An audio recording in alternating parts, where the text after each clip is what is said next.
Friends, welcome to my channel success fiber classes. आप सब कैसे हैं? आई होप सो आप सब अच्छे होंगे। तो हमने लास्ट क्लास के अंदर रेस्पिरेशन सिस्टम शुरू किया था, है ना। तो उसमें हमने ना रेस्पिरेशन के टाइप्स के बारे में पढ़ा था, ठीक है। एरोबिक रेस्पिरेशन और एनारोबिक रेस्पिरेशन। जो भी कैंडिडेट्स मेरी वीडियो में नए जुड़े हैं, मैं उनको बता दूं कि यहाँ पर हम एस्टेट टीजीटी साइंस है उसके लिए बायोलॉजी के टॉपिक्स कर रहे हैं। जब ये टॉपिक्स ख़त्म हो जाएंगे तो उसके बाद में हम केमिस्ट्री शुरू करेंगे, ठीक है। तो आप मेरी वीडियो में मतलब बने रहिए, क्योंकि यहाँ पर मैं जो आपको कंटेंट प्रोवाइड करा रही हूँ बिल्कुल शॉर्ट में प्रोवाइड करा रही हूँ, क्योंकि मुझे भी पता है कि बहुत से बच्चे हैं जो कि नॉन मेडिकल बैकग्राउंड से हैं, है ना।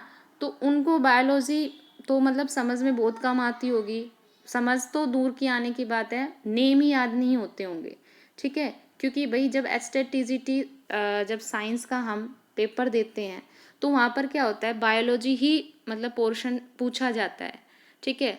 तो टिपिकलिटी होती है ऐसे बच्चों को लर्न करने में, है ना। तो यहाँ पर जो मैं कंटेंट प्रोवाइड करा रही हूँ आपको बिल्कुल शॉर्ट में है, ठीक है। और बिल्कुल मतलब छोटी छोटी वीडियो है ताकि आपको एक इजीली एक्सप्लेनेशन के साथ में चीज़ें समझ में आ जाए। तो हमने टाइप्स के बारे में पढ़ लिया था। बेसिकली आज हमारा जो कंसर्न टॉपिक है वो रेस्पिरेशन इन प्लांट्स है, मतलब जो पौधे होते हैं उनके अंदर जो श्वसन होता है वो कैसे होता है। देखो, प्लांट जो होते हैं ना मेनली दो गैसों का एक्सचेंज करते हैं, ठीक है। कौन कौन सी का? ऑक्सीजन का और कार्बन डाइऑक्साइड का एनवायरनमेंट के साथ में। अब ह्यूमन में तो क्या होता है, जब ह्यूमन में हम रेस्पिरेशन की बात करते हैं तो उसमें सांस लेने के लिए उनके पास में ऑर्गन होते हैं, लेकिन प्लांट्स में क्या होते हैं, इनके पास में कोई स्पेशल रेस्पिरेटरी ऑर्गन्स नहीं होते जिससे वो उन O2 और CO2 का एक्सचेंज कर सके। जब हम ये बात हम रेस्पिरेशन इन जब मैन करेंगे तो उसमें हम पढ़ेंगे, ह्यूमन के अंदर जो रेस्पिरेशन है उसमें हम पढ़ेंगे कि कौन कौन से ऑर्गन रेस्पिरेशन में इन्वॉल्व होते हैं।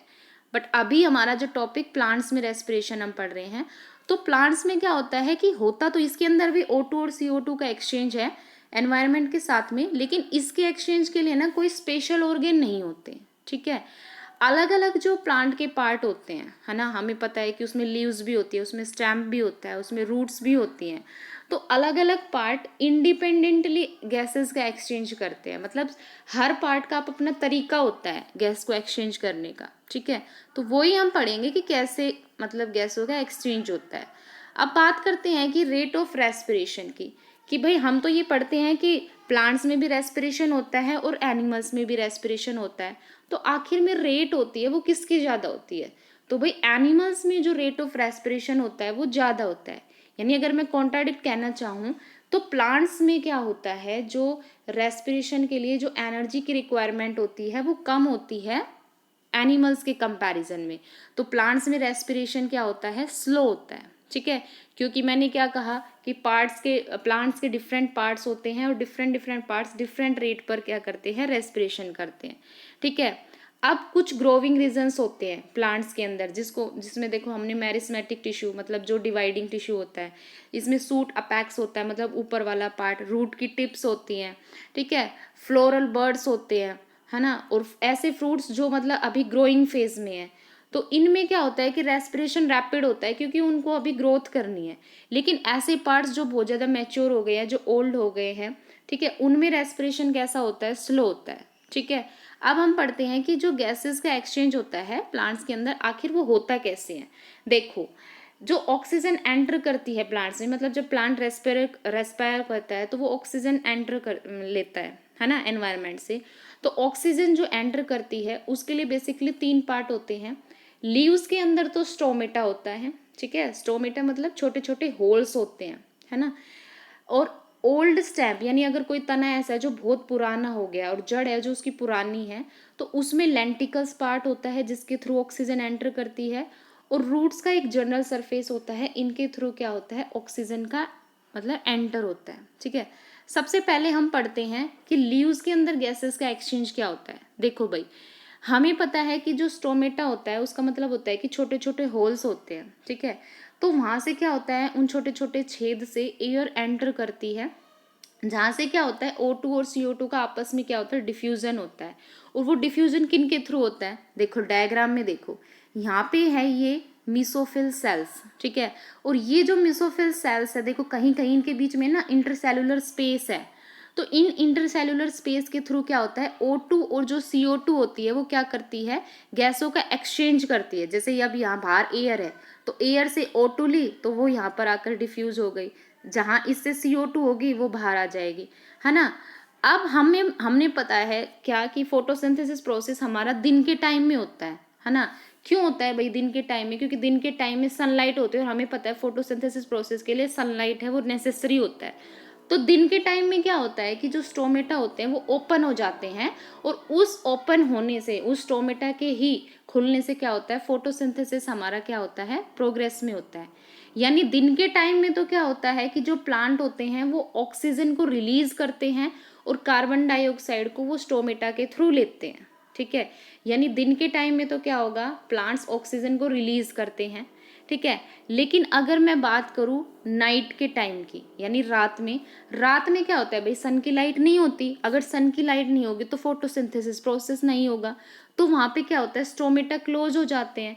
तो वहाँ पे क्या होता है, ऑक्सीजन का इंटेक करते हैं वो, और CO2 का क्या करते हैं, रिलीज करते हैं। यानी दिन के टाइम में तो वो O2 रिलीज करते हैं प्लांट्स, और रात के टाइम में जो प्लांट्स होते हैं वो CO2 रिलीज करते हैं।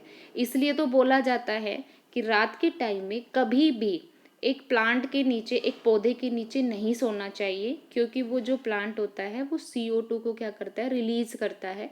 तो जब हम वहाँ पर सांस लेते हैं तो वो CO2 गैस हमारी सांस के थ्रू क्या करती है, हमारे शरीर में एंटर करती है, ठीक है। आई होप आपको ये चीज़ अच्छे से समझ आ गई होगी।